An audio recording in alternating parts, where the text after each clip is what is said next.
এবার 2026 আইপিএলে Kolkata night Riders সেরা রিটেকশন কোয়াডে জায়গা করে নিয়েছে 9 জন ক্রিকেটার এবং বাকি সমস্ত ক্রিকেটারকে ছেড়ে দেওয়ার সম্ভাবনা রয়েছে নিলামের আগে এবং বড় পাস নিয়ে এবার নিলামে বসতে চাইছে কলকাতা নাইট রাইডার্সের কর্মকর্তারা। তাই একাধিক ক্রিকেটারকে ছেড়ে দিচ্ছে এবার নিলামের আগে এবং নিলাম থেকে কয়েকজন বিধ্বংসী ক্রিকেটারকে এবার দলে নেবে কলকাতা নাইট রাইডার্স। তবে কাদেরকে নিতে চলেছে এবার কলকাতা নাইট রাইডার্স সেই সম্পর্কে বিস্তারিত জানার জন্য সম্পূর্ণ ভিডিওটা দেখার অনুরোধ রইল। চলুন শুরু করি। তবে আইপিএল 2024-এর সবচেয়ে কৌশলগতভাবে উন্নত দল থেকে শুরু করে আইপিএল 2025-এর সবচেয়ে খারাপ অবস্থানে থাকা পর্যন্ত কলকাতা নাইট রাইডার্স গত 2 বছরে বেশ ভালো পারফরমেন্স করেছে শ্রেয়স আয়ার এবং গৌতম গম্ভীরের জুটির সাথে সবকিছু ঠিকঠাক চলছিল, কিন্তু পর্দার আড়ালে কিছু দুর্বল কৌশলগত সিদ্ধান্ত এবং মেগা নিলামের আগে তাদের 2 গুরুত্বপূর্ণ ব্যক্তি শ্রেয়স আয়ার এবং গৌতম গম্ভীরকে হারানো আইপিএল 2025-এ তাদের পতনের কারণ হয়ে দাঁড়িয়েছিল এবং 2025 আইপিএলে কেকেআরের দলের জন্য চোখ খুলে দিয়েছিল, কারণ দলটি কিছু দুর্বল কৌশলগত সিদ্ধান্তের মুখোমুখি হয়েছিল। কয়েকটি ভুলের মধ্যে একটি হলো ভেঙ্কটেশ আয়ারকে 24 কোটি টাকার বিশাল অঙ্কের বিনিময়ে নিয়োগ করা, যেখানে কেকেআরের টিম ম্যানেজমেন্ট জানতো যে 500 রানের মৌসুম উপহার দিতে পারবে না ভেঙ্কটেশ আয়ার, কারণ ইম্প্যাক্ট প্লেয়ারের নিয়মের কারণে বোলিংও করতে পারবেন না এবং দলের নেতৃত্বও দিতে পারবেন না। তাই এটি দলের পক্ষ থেকে একটি হতাশাজনক ঘটনা ছিল এবং এটি তাদের অস্থির চিন্তা ভাবনাকেও প্রকাশ করে। এছাড়াও ভেঙ্কটেশ আয়ার, অ্যান্ড্রু রাসেল, রিঙ্কু সিং এবং রমনদীপ সিংকে টিম ম্যানেজমেন্ট ব্যবহার করতে পারেনি। তবু দলটি এখন 2024 আইপিএলের সংস্করণের জন্য প্রস্তুতি নিচ্ছে এবং তাদের কাছে অনেক গুরুত্বপূর্ণ প্রশ্নের উত্তর দিতে হবে। তারা কি ভেঙ্কটেশ আয়ারকে ধরে রাখবে এবং তারা কি দল থেকে বাদ পড়া কুইন্টন ডি ককের উপর বিনিয়োগ চালিয়ে যাবে এবং তারা কিভাবে তাদের পেস বোলিং চালিয়ে যাবে।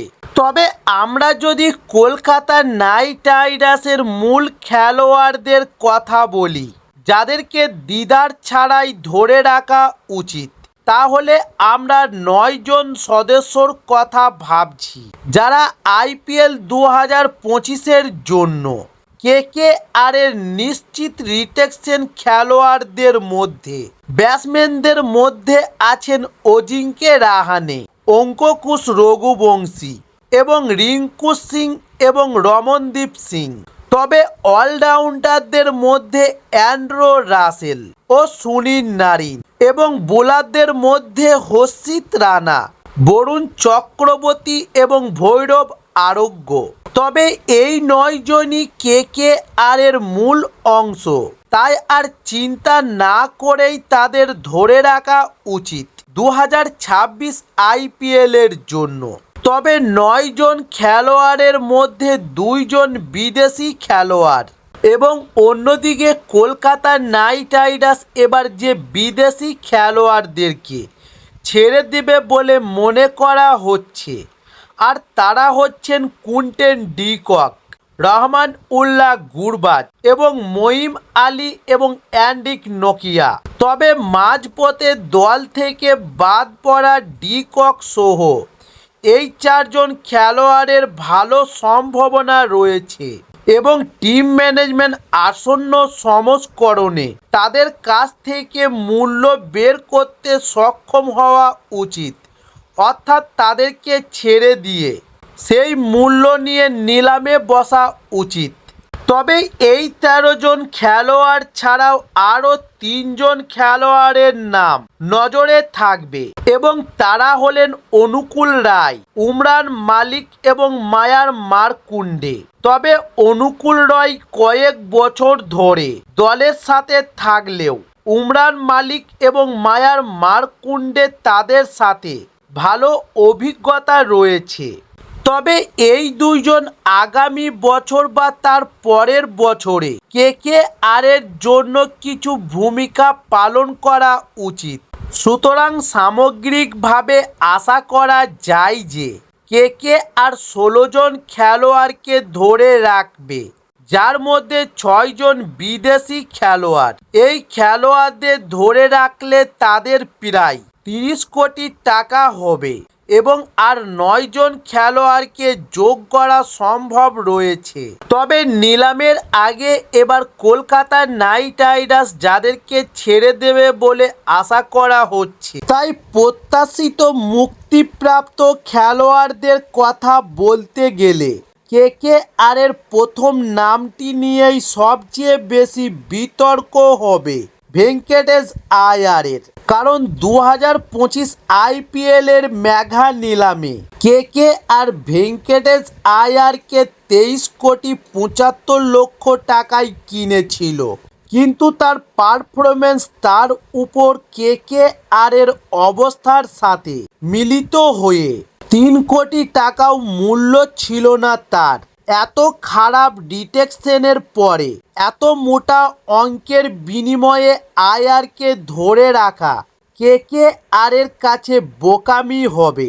তবে যদি কেকেআর কিছুটা ব্যবসায়িক বুদ্ধি থাকে তাহলে তাদের উচিত আয়ারকে ছেড়ে দেওয়া এবং তাকে কম দামে ফিরিয়ে আনা। এমনকি তারা ভেঙ্কটেশ আয়ারকে নিলাম থেকে আবারও ফিরিয়ে না আনে তবু ঠিক আছে, কারণ তাদের কাছে ব্যাটিং অর্ডার আছে এমনিতেই। তবে ভেঙ্কটেশ আয়ার ছাড়াও কেকেআর হয়তো মনীষ পান্ডে, রম্যান পায়েল, স্পেন্সার জনসন এবং লুপনীত সিসোদিয়া ও চেতন স্যাকারিয়া এবং শুভম শুক্লার মতো খেলোয়াড়দের ছেড়ে দিতে পারে। এই খেলোয়াড়রা দলে খুব একটা মূল্য যোগ করে না এবং যদিও কয়েকজন খেলোয়াড় প্রভাবশীল না হয়ে কয়েকটি ম্যাচ খেলেছে এবং অন্যদের সুযোগ দেওয়া হয়নি, এমনকি যখন কেকেআর সুযোগ পেয়েছিল। তাই আশা করা যায় যে কেকেআর দল থেকে ৭ জন খেলোয়াড়কে ছেড়ে দেবে এবার নিলামের আগে।